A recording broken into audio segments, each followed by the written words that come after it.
there is a name buried deep within ancient memory, a word older than kingdoms, older than books, older than the language of men. Nephilim. You have heard it before, whispered in ancient texts, echoed in forbidden scriptures, passed down through generations like a shadow following the footsteps of human history. But what you were told about the Nephilim was only the surface of a much older, much deeper truth. They were not just giants. They were not just fallen angels. They were something else entirely. Something terrifying. Something divine. And their blood still flows. Lost in translation, the true meaning of Nephilim. In most modern texts, the word Nephilim has been mistranslated, simplified into the word giants. But the Hebrew root of the word reveals something far more sinister. Nephilim comes from the root nafal, meaning to fall, to descend, or to come down. They were the fallen ones, but not fallen in the moral sense. They were those who descended from above, visitors, intruders, entities who crossed the boundaries between the heavenly realms and the physical world. The book of Genesis does not call them giants. It calls them a consequence, a result of the breaking of universal law, the watchers, the gatekeepers who broke the code. The book of Enoch, a text deliberately excluded from most biblical canons, speaks of them clearly. It speaks of the watchers, a group of higher beings, guardians of knowledge, who descended upon the earth, not as saviors, but as corruptors. They brought with them knowledge forbidden to mankind, knowledge of the stars, the movements of the earth, the secrets of nature, the power of energy, and worse, the art of manipulation, the art of war, the art of control. And their desire was not to teach humanity. It was to possess it. The sons of God, not angels, not men. Genesis 6-4 tells the story plainly if you know how to read between the lines. The sons of God saw that the daughters of men were beautiful, and they took them as wives for themselves. These were not angels in the Christian sense. These were beings of power, interdimensional forces whose appearance was glorious, terrifying, magnetic. They crossed the boundary of worlds, and when they mixed their essence with humanity, the Nephilim were born, beings between worlds. The Nephilim were hybrids, creatures not fully human, not fully divine. They were the embodiment of imbalance, too powerful for the earth, too corrupted for the heavens. Their very existence disrupted the order of creation. They were giants, not just in size, but in mind, in knowledge, in energy. Legends across the world speak of their might, beings who could move mountains, speak in forgotten tongues, shape the very elements. But their gift was also their curse. The blood they carried was unstable, forbidden. Echoes in ancient cultures. The story of the Nephilim is not isolated to one book. You find them everywhere. In Sumerian myths as the Anunnaki, in Greek legends as the Titans, in Norse tradition as the Jotnar, in Hindu scripture as the Asuras. Different names, same memory.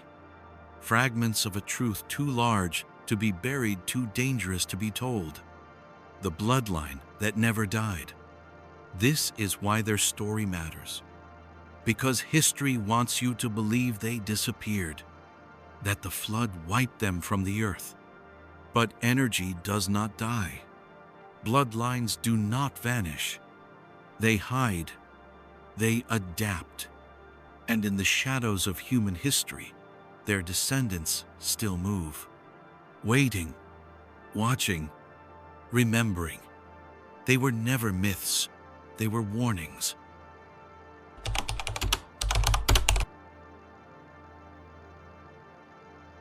It began in shadows, not in the light of sacred temples or the golden halls of ancient kingdoms. Number. The story of the forbidden bloodline was written in the dark, in the forgotten spaces between heaven and earth, where ancient laws were shattered and creation itself was violated. The union between the sons of God and the daughters of men was never meant to happen. This was not love. This was not romance. This was a collision of realms, a disruption of the very code that held the universe together. The Watchers, those celestial beings tasked with observing from afar, crossed the boundary that was never to be crossed. They looked upon the world of man not with compassion, but with desire. They abandoned their posts in the higher realms and descended not as guardians, but as takers. And when they looked upon the daughters of men, they did not see equals. They saw vessels. They saw potential to create something new, something powerful, something that had never existed before. They took them as wives, but what grew within the womb of human women was not merely life. It was anomaly. It was distortion. It was the Nephilim, the hybrid beings of legend, born of earth and sky, matter and spirit, flesh and energy. Their birth was a fracture in the divine order. They were giants not only in size but in influence. Their presence spread across the earth like a storm, an uncontainable force that reshaped the world forever. But the greatest secret was not their strength, it was their blood. The very essence that flowed through their veins was unlike anything on this earth. It was living energy, a carrier of forbidden knowledge, a biological archive of ancient power and celestial origin. The ancient texts were careful with their words. They spoke of heroes of old, men of renown, but behind those poetic titles hid a far more disturbing truth. These were not heroes in the way we understand them. These were beings of domination, of control, of godlike authority over the primitive world of early humanity, and their blood was a curse and a blessing intertwined. The blood of the Nephilim was potent but unstable. It carried memories not meant for human minds. It carried power not meant for human hands. It was the echo of the Watchers' rebellion encoded into living matter. And for those who carried this blood, life would never be the same. They were marked, not by choice, but by birth. This is why the ancient world feared them. This is why the flood came, not merely as punishment for human wickedness, but as a divine response to the existence of a hybrid race that was never meant to be. The flood was a reset, a cosmic attempt to wash away the traces of this forbidden lineage. But not all were lost, not all were destroyed. The bloodline survived, scattered, hidden, diluted through generations, but never fully extinguished. And this is where the story takes a darker turn, because the descendants of the Nephilim learned to hide.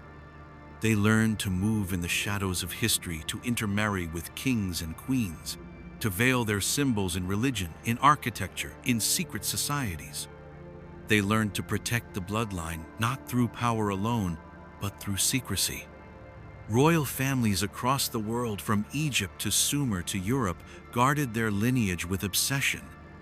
Terms like divine right to rule were not mere metaphors. They were echoes of a truth far older than any throne. The bloodline of the Nephilim, the forbidden inheritance, was their claim to power. And in the dark corridors of temples and mystery schools, their existence was not forgotten. It was revered. It was feared. The elite of the ancient world were not just rulers of men. They were guardians of blood, of a code that connected them to the Watchers, to the heavens, to the forbidden past. And this bloodline did not fade with the fall of empires. It adapted. It evolved. It hid in plain sight, behind symbols, behind sacred geometry, behind the stories rewritten to mask its origin.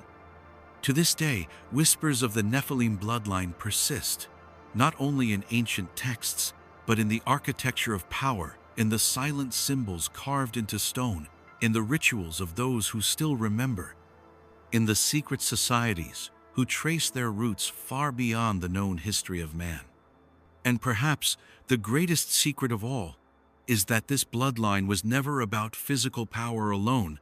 It was about spiritual resonance, about memory encoded in DNA, about the potential of awakening something ancient within.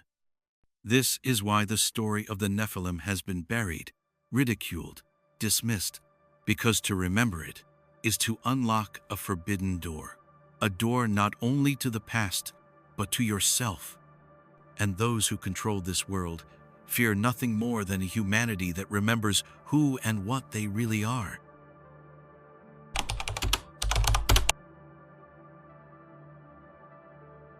The ancient world was never a place of peace. It was a battlefield, not just of men against men, but of worlds colliding. Heaven and earth were never fully separate. The veil was thin. And in the shadows of forgotten ages, a war unfolded unlike any told in the history books. This was not a war over land or resources. This was a war over creation itself, over the right to exist, over the future of the human soul. When the Nephilim walked the earth, their very presence disturbed the balance of life. They were not merely giants in form, they were giants in power, in will, in hunger. Their blood, part divine, part corrupted, gave them abilities that terrified the early human tribes. They could control elements, bend the earth to their will, command the forces of nature like ancient gods.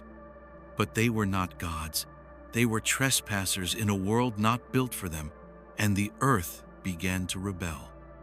The ancient texts speak of the Watchers teaching forbidden knowledge, the secrets of metal, weapons, enchantments, and war. They gave humanity tools of destruction long before it was ready to wield them. The Nephilim did not merely rule, they enslaved. They corrupted the hearts of men. They set themselves up as kings, gods, untouchable forces demanding worship and sacrifice. Civilizations rose around them, cities built to serve their needs, temples constructed to harness their power, blood rituals, astronomical alignments, monuments of stone designed not for beauty, but for energy control. Humanity became a resource, an energy source, a species chained to the will of beings that were never supposed to walk the earth. But something began to change. The earth itself resisted. Nature turned violent. The balance of life spiraled out of control. Floods, earthquakes, famine. The world was unraveling under the weight of a foreign presence it could no longer sustain. And then came the decree. Ancient stories from the Bible to the Sumerian tablets to the myths of countless cultures speak of a great flood, a reset, a divine intervention designed not merely to punish humanity, but to cleanse the earth of the Nephilim. The flood was never just about sin. It was about restoring the balance of creation, about washing away the forbidden bloodline that had poisoned the world. But the Nephilim were not without resistance. The war that broke out before the flood was not just physical, it was energetic. Celestial beings clashed. Some Watchers refused to surrender their creations. Legends speak of battles between gods and giants of powerful beings cast down, bound in the depths of the earth, imprisoned beyond the reach of time. The echoes of this war are still with us. The scars it left upon the earth remain visible to those who know where to look. Ancient megalithic structures, impossibly built, standing as silent witnesses to a forgotten conflict. Temples aligned to stars that no longer shine in our sky. Cities buried beneath deserts and oceans, the remnants of a world lost to history. But not all Nephilim perished. The bloodline survived. Some escaped the flood. Others hid in the far corners of the earth, and their descendants walked among humans, quieter now, wiser, cloaked in secrecy. They learned a new strategy. No longer conquerors in the open, but rulers from the shadows. They abandoned their monstrous forms, intermarried with humanity, diluted their blood but not their purpose. Secret priesthoods emerged. Mystery schools flourished.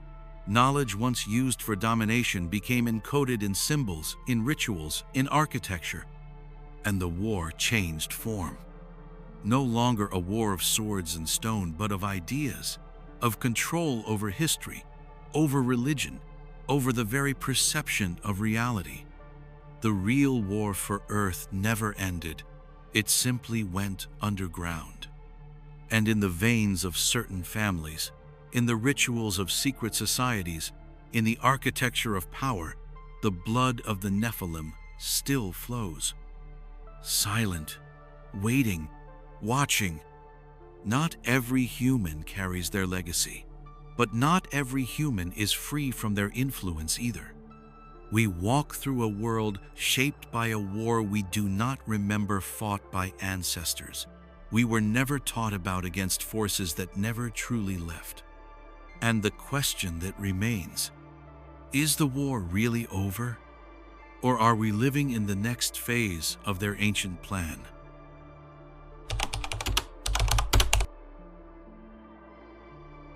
The greatest deception is not what they erased from history, but what they left in plain sight. The story of the Nephilim did not end with the flood. It never truly could. Blood is not so easily destroyed. Energy is not so easily erased. The forbidden lineage did not disappear beneath the waters it adapted. It survived, and it began to weave itself into the very structure of human civilization. This was the new strategy, not domination through force, but control through secrecy.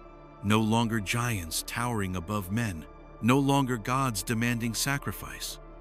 The bloodline of the Nephilim learned a far more dangerous power: invisibility. They walked among humans. Their children intermarried with kings and queens, priests and philosophers, rulers and warriors. Across empires and continents, the ancient blood spread like hidden roots beneath the surface of the world. Always protected, always guarded, passed down not for love or loyalty, but for purpose. Royal bloodlines were not just political constructs, they were spiritual fortresses. From ancient Egypt to Sumeria, from Babylon to Rome, from the dynasties of Europe to the silent power structures of the modern world, the same pattern repeats. The pharaohs of Egypt called themselves gods for a reason. They claimed divine right, not through faith but through blood. Symbols of serpents and stars adorned their crowns, echoes of their celestial origin. In Sumer, the earliest kings claimed descent from the Anunnaki, the same beings who once walked the earth as the Watchers.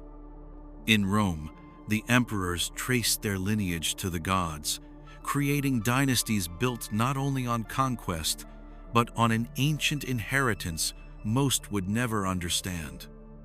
And in medieval Europe, royal families married not for love, but to preserve bloodlines that carried secrets older than Christianity, older than Rome, older than history itself. This is why symbols became their language. Because symbols endure where words are forgotten. The hidden descendants of the Nephilim encoded their presence everywhere, in architecture, in religion, in the very design of cities and temples. They built according to sacred geometry, structures that aligned with the stars, resonated with energy fields, and preserved ancient knowledge long after memories faded. Pyramids were not tombs, they were energy devices. Cathedrals were not just places of worship, they were harmonic chambers. Obelisks, labyrinths, spirals, all carried meaning, all served purpose. And within the secret societies of every age, the Masons, the Rosicrucians, the Illuminati, fragments of Nephilim knowledge survived. Not all who joined these societies knew the truth. Most were initiates lost in symbolism, but at the highest levels, the guardians of the bloodline remained. They watched history unfold. They shaped empires. They guided revolutions, not always for evil, not always for good. Their motives were never human. They were preserving something older than humanity, a code, a spark, a fragment of a world that once was. This is why history repeats. Why empires rise and fall in cycles. Because beneath the surface, the same blood moves, the same ancient forces. But not all descendants remained hidden. Some rose to public power: kings, prophets, mystics, revolutionaries. Some sought to awaken humanity, to break the chains of the past and share the forbidden knowledge openly. They were silenced. They were crucified. They were burned, exiled, erased. And yet their memory survived, encoded in stories, in myths, in symbols waiting to be reawakened. Perhaps this is why you feel it, the pull towards something ancient, the strange familiarity with symbols you've never studied, the resonance with words you've never heard but somehow understand. Because blood remembers. Because energy remembers. And somewhere within the forgotten architecture of your own being, something stirs. Not all who carry the bloodline know it. Not all who awaken to it choose the same path. Some use it to control. Some use it to heal. But all are drawn eventually toward remembrance. This is the hidden war still being fought. Not on battlefields, but in blood, in memory, in the human soul. And those who truly awaken become impossible to control. They break free from the systems built to keep them asleep. And that is what the rulers of this world fear most.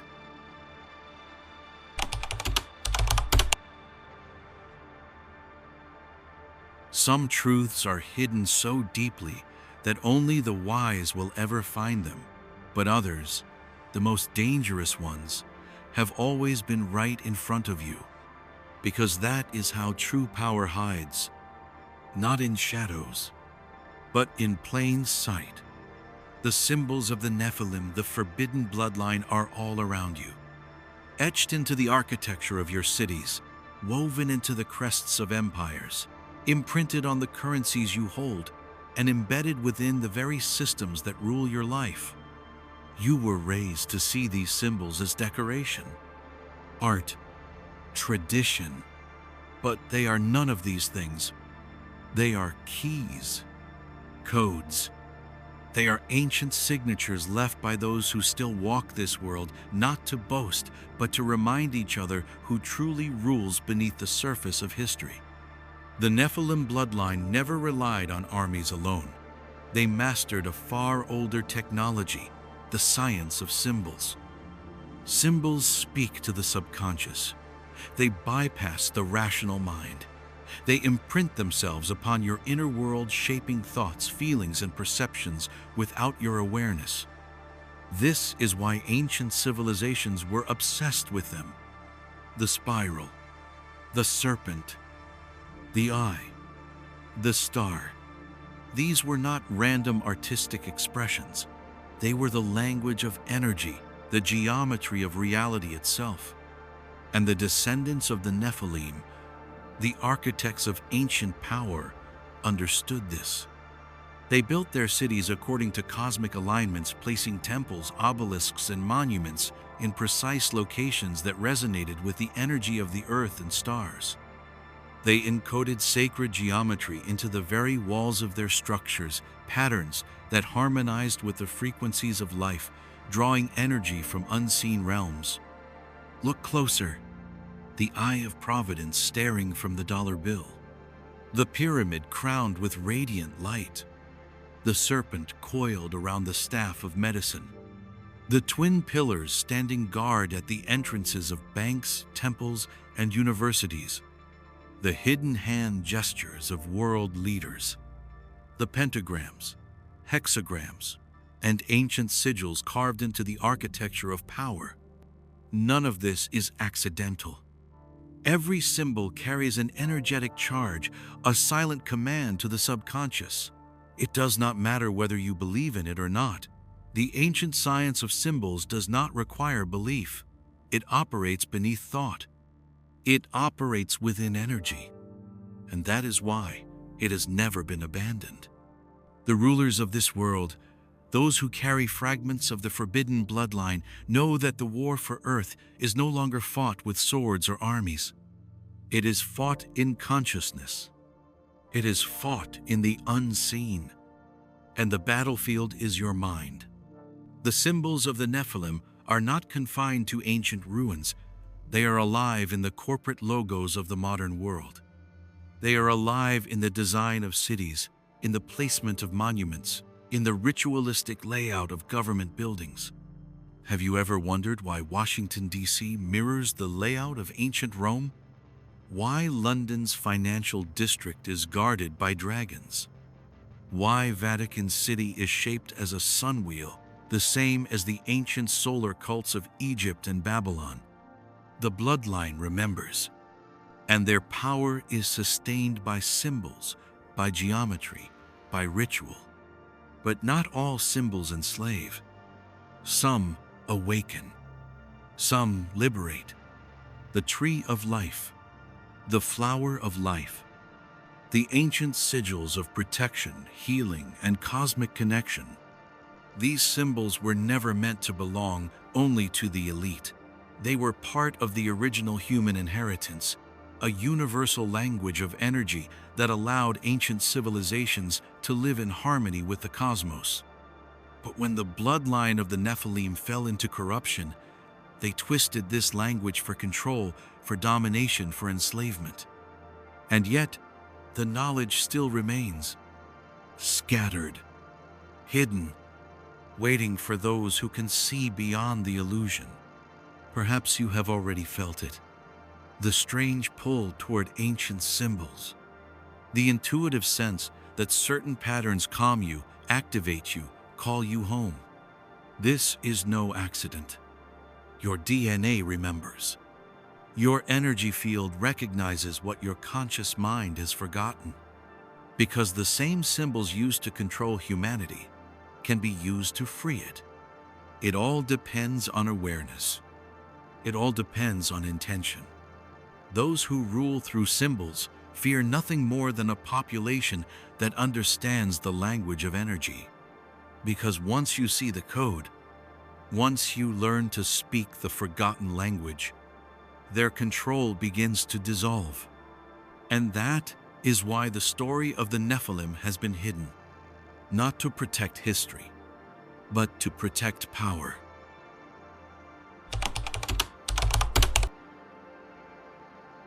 History is not written by the victors. History is written by those who fear what would happen if the truth were ever remembered. The story of the Nephilim is not simply forgotten, it was buried, erased, cut from the record with precision, not because it was irrelevant, but because it was too dangerous. This was never about protecting faith, never about preserving order. This was about control, about ensuring that humanity would never look too deeply into its own origin, about severing the connection between what we are and what we once were. Because if you understood who you truly are, if you remembered the ancient story written in your blood, the systems that rule this world would crumble in an instant. Control only works if people forget their power. And so they made you forget. The history you were taught in school is a carefully curated illusion, a narrative designed to keep your vision small, your past shallow, and your future controlled. Ancient civilizations are reduced to primitives. Sacred structures are labeled as tombs. Symbols of power are dismissed as superstition. And the Nephilim, the forbidden bloodline that once walked this earth, is reduced to myth, fiction, and fairy tale. But myths do not echo through every culture on every continent unless they are fragments of a forgotten truth. This is why stories of the Nephilim, of giants, of fallen gods, of beings who descended from the stars, are found everywhere. In the oral traditions of native tribes, in the ancient texts of Sumer and Egypt, in the fragmented verses of the Bible, in the forbidden scrolls of the Gnostics. They are scattered not because they were never real, but because they were hunted, silenced, erased. When the flood came, it was not just water that covered the earth, it was silence. And when the bloodline of the Nephilim survived, they learned the most important lesson of all. Real power hides. Not in temples, not in armies, not in thrones, but in memory, in symbols, in secrecy. The ruling bloodline's descendants of that ancient fusion between heaven and earth do not fear violence. They do not fear rebellion. They fear remembrance. They fear those who look beyond the surface. They fear those who ask forbidden questions. They fear those who awaken their own spiritual DNA. Because once you remember who you are, who we were always meant to be, you no longer look for permission to exist. You no longer look for leaders to follow. You no longer accept the narrative that you are small, powerless, and insignificant. And so, they built a world designed to distract you. Endless screens, relentless noise, fragmented information. They built religions not to connect you to the divine, but to mediate it, to control it, to sell it back to you piece by piece. They built education systems not to empower you, but to limit your questions, to confine your imagination, to shape your mind into a replica of their world. And they built nations not as homes for people, but as systems of management. Borders, flags, identities, all designed to keep you focused outward, never inward. Because if you ever went inward, if you ever found the ancient code within your own soul, their illusion would dissolve. The bloodline of the Nephilim still exists not as monstrous giants, but as architects of the modern world, hidden behind royal crests, behind elite families, behind corporations that stretch across continents. They are not immortal. They are not gods. But they carry fragments of an ancient power, a spiritual technology older than history, and they have used it to shape a world built on forgetfulness. But cracks are forming. People are remembering. The symbols they used for control are being reclaimed. The stories they buried are being unearthed. And the greatest secret of all is no longer hidden. It is awakening, not in temples, not in books, but in you, because you were never meant to be ordinary. You were never meant to be small. You were born into a world at war, not for land, not for money, but for memory, for the truth of who you are. And when enough people remember, control will collapse, not in violence, but in realization, because the moment you awaken, you are free.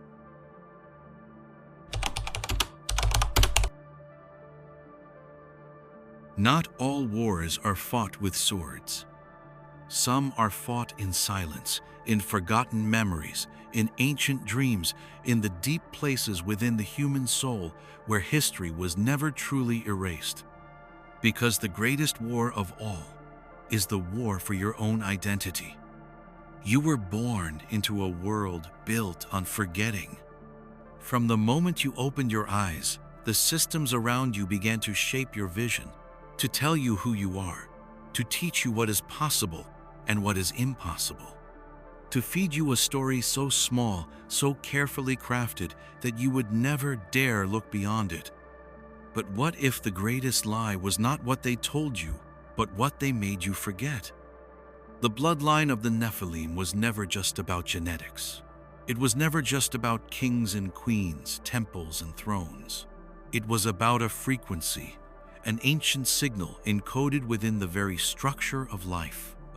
You don't have to descend from a royal family to carry its spark, because what the Watchers introduced into the world, what the ancient blood carries, is not limited to bloodlines alone. It is consciousness. It is memory. It is the echo of a time when human beings walked in the shadow of gods and remembered where they came from. And somewhere within you, beyond the noise of this world, beyond the distractions of everyday life, that memory is waiting to be reawakened. You feel it when symbols stir something deep within you. You feel it when ancient words resonate through your body like a forgotten song. You feel it when you look at the stars and something within you whispers, "You have been here before." That is not imagination. That is the bloodline calling you home. But awakening it is not easy, because to awaken the ancient memory within is to step outside the world you were taught to believe in. It is to leave behind the false comforts of the systems built to control you. It is to remember that your body is not just flesh. It is a vessel of energy, a temple of consciousness, a bridge between worlds. The Nephilim understood this.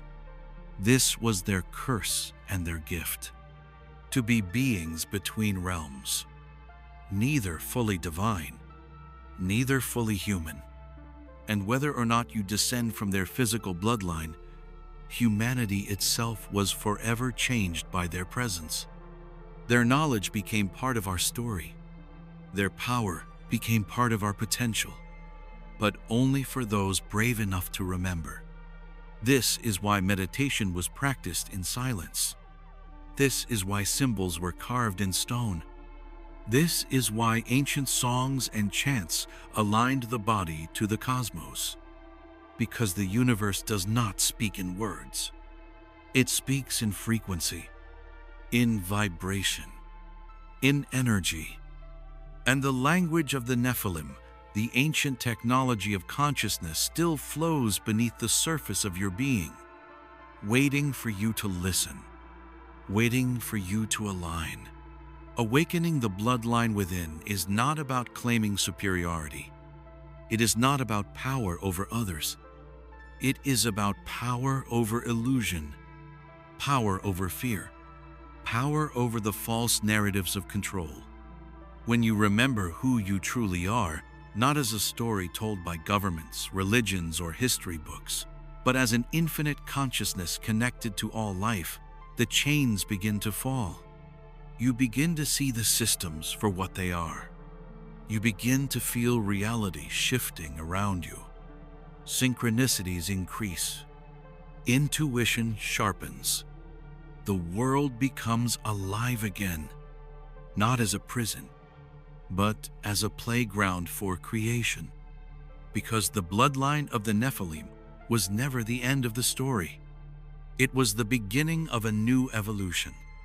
A new kind of human, a being who walks in two worlds, who remembers the past but is not bound by it, who carries ancient knowledge but uses it to heal, to create, to awaken others.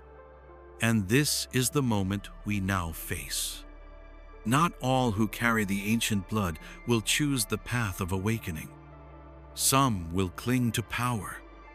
Some will cling to control, but those who remember, those who choose to awaken, will become something new. Not kings, not rulers, but guides, teachers, lights in a world built on shadows. And perhaps that is why you are here. Perhaps that is why this message found you. Not to tell you who you are, but to remind you of what you have always been. The final war is not coming. It is already here. It is the war for your memory, for your consciousness, for your soul. And the most powerful act of rebellion you can commit in this world is to remember. Remember that you were never small, never powerless, never forgotten. You were born with the spark of ancient worlds. You were born to awaken the bloodline within. Now is the time. Return to who you truly are. Remember, and never forget again. They buried the truth beneath oceans of time. But what is written in blood cannot be erased. You were never meant to forget. You were born to remember,